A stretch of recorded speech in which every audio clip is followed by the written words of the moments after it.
Wisconsin Eye is at the Waukesha Public Library. We're interviewing the 4 Republican candidates, Assembly District 99. The primary on September 1 will decide the winner. We're interviewing Mr. Dave Westlake of Heartland, one of the 4 Republican candidates. Dave, thanks for stopping in. Good morning, Steve. Good to see you again. Well, we last met when, let's go back, let's go down to memory lane. 2010, you ran for the U.S. Senate. Yes. Lessons learned, and what have you been doing since then? Well, a lot of lessons learned. It seems like a lifetime ago, but really, after that race, had some great great opportunities to regroup with my family, relaunch our lives in a new direction, and start a couple of new businesses. So it's been a good go. It's been a lot of fun. It's been my slice of the American dream since then. Talk about your 2 businesses. Sure. What do you do? Well, I have one company that does some software development, and we specialize in one particular niche of asset management. So we develop apps and different software capabilities to help enterprises manage all of their assets. And then another one is hockey related. I'm a hockey coach for my 3 kids. And I got the bug from my experience playing hockey and seeing my kids have a need to develop a certain area of their game. So I developed a training aid for that. 3 kids and 2 businesses. Why are you running for the Assembly? And a very patient wife. And a very patient wife. Well, I think there's an opportunity here to keep Wisconsin moving forward. And much like I saw in 2010, there was a need to kind of right the ship of where the country was going. I see an opportunity here now to keep Wisconsin moving in what I believe is the right direction. With Governor Walker's reforms, a lot of the heavy lifting done by the legislature. It's been a great 5 years. I would hate to see anything like that slow down. Some of the experience that I've attained in starting those 2 businesses, as well as ones previous to that, gives me some insight into the improvements we've made, but still some of the potential we have yet to go to make this really a friendly place for entrepreneurs and small businesses to flourish. We've seen some major changes, as you alluded to, over the last 5 years. So what would be your top goals for the next 2 years if you're elected to the Assembly? Well, goals, I think maybe... priorities. Yeah, priorities would be a better word. Thank you. My priorities really have been consistent from the beginning of this campaign. First, to end fraud, waste, and abuse. We've come a long way again in that area, but we still have a long way to go. There's low-hanging fruit everywhere. Reining in taxes and spending. Our taxes have come down quite a bit, but we still spend too much, and there's still too much taxpayer money going out to areas that taxpayers don't want it to go to. And then finally, stimulating job growth by really fueling the economic engine this state has. There are so many great ideas out there and so many great entrepreneurs with concepts that I think would make great business plans, but there's not just natural barriers to entry in this state. There are artificial barriers to entry that are represented by red tape and bureaucracies and filings and those types of things. We need to get rid of a lot of those, streamline the process so that some of these great ideas and these budding entrepreneurs can get their businesses off the ground. The first bill you'd introduce would be what? Have you thought about that? Well, I have thought about that. Now, obviously, a lot of that would be determined by leadership and what's going to be a priority. But what I would love to do right off the bat is start streamlining some of those things I just mentioned. If you've got a concept, there's so many steps you've got to go through and hoops to jump through before you can become a business here. I'd like to streamline that and really cut down the number of agencies you've got to register with, cut down the red tape and the bureaucracies you've got to go through to get a business off the ground. Let's talk about some issues that are pending and current, maybe a couple that's been acted on. Transportation funding, Dave, you're well aware that we're borrowing at more than $900 million in the last fiscal year. We're borrowing an additional $500 with the potential for more. Do you have any ideas for a permanent funding solution? Well, this is it's a tough question to answer directly because so much of it really is up in the air in terms of the ideas and the bills that would be coming out for consideration would be coming from the administration. I certainly have some ideas, and I fully support the referendum that was passed in 2014 to lock in all revenues created by transportation industries to be used specifically for transportation. Really, I would have to wait to see what the administration comes up with, but I think there are plenty of ideas out there that we can skin this cat and come out ahead instead of continuing to borrow. Really have a sustainable infrastructure support program. Would you be willing to consider raising the gas tax or the vehicle registration fee? No, I'm not a fan of raising taxes or fees. I don't think it's necessary. I think there's plenty of ways that we can achieve our ends without having to do that. Okay. Representative Terry Katzma, who you may or may not, he's a first-term Republican. He's leading a study group on potential merger of the UW colleges and tech colleges. Should that be pursued? I'm really intrigued by that. Are you? Anything that can lower the taxpayer burden and provide a better overall educational product, it's just like in any other business, I think needs to be looked at. And I'm really excited to see what this informal group of assemblymen comes up with, because I think they're going to be able to uncover a lot of some of those things that I've said is my top priority, eliminating fraud, waste, and abuse. I think there's plenty there. Not being privy to all the stuff that they have their hands on right now, I can't really give you any examples, but I'm confident that they'll find some things. So I would love to see pursuing that further. You think there are some savings there potentially? I'm confident that there are. Okay. Assembly Bill 305, it says that it would be a felony to possess or procure fetal tissue from an induced abortion. Yeah. Support it? It's a tragedy that you and I are even talking about this right now. I fully support it, and I think that we need to put an end to marketing things that come about as a result of a death of a life or ending a life. It's a bad mark on our society, and certainly is not something that we should put up with or even deal with. I think that AB 305 is a step in the right direction to bring some civility back to the state. Would you have also voted for the ban on abortions after 20 weeks Yes. of gestation? Yes. Thoughts on the Government Accountability Board? It's being targeted by the leaders of both the Senate and the Assembly as being, well, not very efficient and citing too often to Democrats. Do you agree with that criticism? I do, and I think that the GAB needs to be eliminated, and we need to start over. Really? In 2007, it was formed based off of a bipartisan group that said, well, we think we can do better than the Election Commission, and I think that their ideas were good and their intentions were right, but what we've seen so far is that in the Walker recall, for example, the Government Accountability Board accepting fictitious names as legal. That's just a classic example of fraud, waste, and abuse that taxpayers shouldn't have to put up with. And as long as we have that, as long as there's a body that is going to be overseeing our elections that's not accountable to the taxpayers via the legislature, then I think we've got a problem. Should we go back to the old Elections Board and Ethics Board model? Well, I think maybe a hybrid of what that was and what we have now, but something in particular that has got some accountability to the legislature so that taxpayers can reach out and control that through their elected officials. The GAB mandate, though, is fairly broad. You have campaign finance, you have ethics, you have lobbying regulations.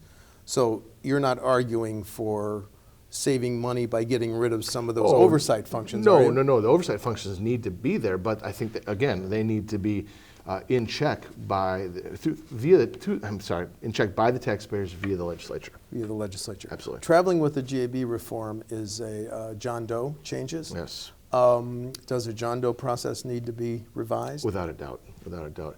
How do you feel about the recent John Does that focused on Governor Walker and his campaign supporters? Well, they're frightening, whether you're Republican or Democrat. Anytime someone can launch an investigation into any private citizen, whether they're elected or not, and start to look for information and keep an investigation going artificially long, that's frightening. That's chilling. So you would support the bill that came out of now both Senate and Assembly committees? Yes. Traveling with this, it's kind of a trilogy of issues, is campaign finance reform. In the wake of Citizens United, what's your position on, do we need more changes to campaign finance laws? Well, every time we've tried to change it, it's just caused more problems. The easy answer is sure, we need to change it, but how do you change it? That's the devil is always going to lie in the details there. You look at McCain-Feingold, for example. If we're going to take a broad approach to this, the intent of that was to cut down on big money coming into elections. What happened? Bigger money came into elections. So if you're going to reform it, then it needs to be comprehensive. However, I don't believe that anybody's voice should be stifled based on trying to control one aspect of money flowing into elections. Money is like water in nature. It's always going to find its natural level. People are always going to find ways around any laws that are put in place because they want to support a particular candidate or an issue. Do you agree with the premise of the Citizens United ruling then, that corporations have the same free speech rights? I do. Corporations at their very core are individuals.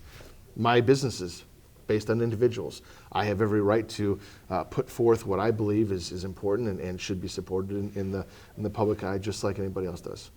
The new subject, the Legislative Fiscal Bureau issued a report. If we made more low-income adults eligible for Medicaid, Okay. we could have picked up in the current budget an additional $300 million, which the feds would have paid, I think, 95% of. Your position on that? The feds would have paid 95% of it for a time being, and then it would have evaporated, leaving all of the state of Wisconsin on the hook for that additional money. It's the classic case of there's no such thing as a free lunch. You know, it's the enticement into the bars with free food, so you buy the more expensive alcohol, which is where that saying originated.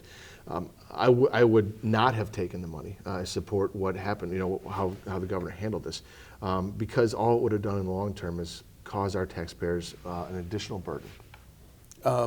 What about the governor's plans? Have you had a chance to study Governor Walker's plans for national health care reform? Repeal and replace Obamacare? Somewhat, yeah. I mean, clearly Obamacare is a train wreck, just waiting to hit the wall. I don't see how it's possibly supportable in the long run. I think that some of the things the governor has talked about with respect to making it a truly open marketplace and being able to purchase insurance across state lines, those will go a long way in fixing some of the problems we have now and a lot of the problems we had before Obamacare was in place.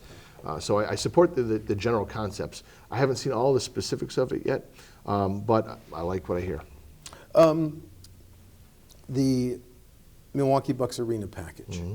250 in public aid, 55 from the state, which grows to 80 over 20 years. Mm-hmm. Would you have voted for that? I would have, but with reservations. There are, clearly the Bucks staying in Wisconsin is good for Wisconsin. However, I think if you look at the benefit that it provides, it decreases fairly rapidly the further you get away from southeast Wisconsin.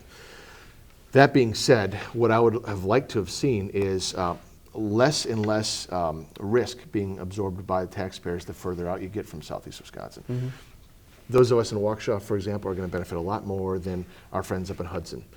Yet we have the same overall acceptance of risk. I don't think that's correct. I think that we should have probably looked at something that's got a little bit more of a consumption type of support base to it, like the user fees on the tickets. Perhaps had additional user fees for people using the arena, so that the people who are actually using the facility are going to be supporting it. Tell me about the 99th district. You're going door to door in it? Oh man, yes. Yes. So tell me about the blisters on my feet have blisters. So what are they telling you? Well, they're telling me a lot of things, and they've affirmed that my priorities are spot on with what they're concerned with. Whenever I present our card to them that shows what I believe in, it's the most common response I get is ditto. So that's good. But we hear a litany of different issues from different people as well, all of which are important and all have merit. But the overall theme is that government consistently grows, and the people in Lake Country in the 99th district don't want it to. And government consistently spends too much, and the people in my district don't want it to. And people are constantly looking for new ways to bring new concepts and new ideas to the marketplace, and they feel like they're stifled right now. So the priorities I have, I believe, are right in line with what the district wants. So I feel good about that. Two final questions, Dave. What have we learned by WEDC in the first 4 years of its existence? By WEDC, yeah. Well, I think that we've learned that anytime the government tries to get involved in creating new entities, it comes with a potential extreme backlash. While the concept there is good, it's admirable, I wouldn't have supported it simply because it opens the door to the government picking winners and losers and getting into the whole concept of, once again, think something's too big to fail. As a company grows, if it grows and it's supported by the government, at some point, if it starts to hit rough waters, the government has a vested interest in making sure that it doesn't fail, because the taxpayers would be on the hook. Well, we could have avoided the whole thing by letting the market just determine whether or not a company was able to take off in the first place. So it's something that I just have an issue with at my very core. Representative Dean Knutson said we ought to abolish WEDC. Is he right? I think so. Abolish it. Yeah, I think. Again, the concern is when the government is involved, it's giving some startups or some existing companies an unfair advantage over others. Okay. You know, I was asked to apply for WEDC loans from my startup in 2010. I declined because I didn't want the onus of the government overlooking my shoulder every move I made. Plus, it would stifle me. If I would have taken the money, I would have had an unfair advantage over other people that I was competing with in the marketplace. And that's just not the way the free market works. And the final question, do you want to talk about any differences between you and the other three opponents on September 1? Sure. Yeah, how much time do we have? Just take a couple minutes. Fair enough. Yeah, I think there are plenty of differences, and we're all going to say that we support lower taxes and typical Republican things. But I think that if you look at my leadership experience and my entrepreneurial experience and my life experience and my volunteer experience, those are the types of things that line up very favorably with what Waukesha County has come to expect from their elected leaders. They want trustworthy, reliable, common sense conservatives. And that background, that's really, when you look at it from an amalgamated perspective, really fits very nicely with what they expect. I've stood up at times when others haven't. Great example is in 2011 when Governor Walker was being bombarded with the protesters against Act 10. I organized the initial I Stand with Scott Walker rally because I knew there had to be someone had to stand up and support Scott Walker from a public perspective. So I did that. My history is full of standing up for what's right, and I think that's evident through the endorsements I've received from former Sheriff Trewicki, for example, and current Representative Joel Clayfish, as well as Wisconsin Family Action PAC, Wisconsin Right to Life PAC, Pro-Life Wisconsin, the publishers of the Conservative Digest, as well as Waukesha County Taxpayers Association. Mm-hmm. They line up because they recognize that I'm a proven leader with solid conservative values, and that's what Waukesha County wants. Thank you. Dave Westlake of Heartland is one of 4 Republican candidates in the Assembly District 99. The primary is September 1. Dave, thanks for talking to Wisconsin Tonight. Appreciate it. Thank you. All right.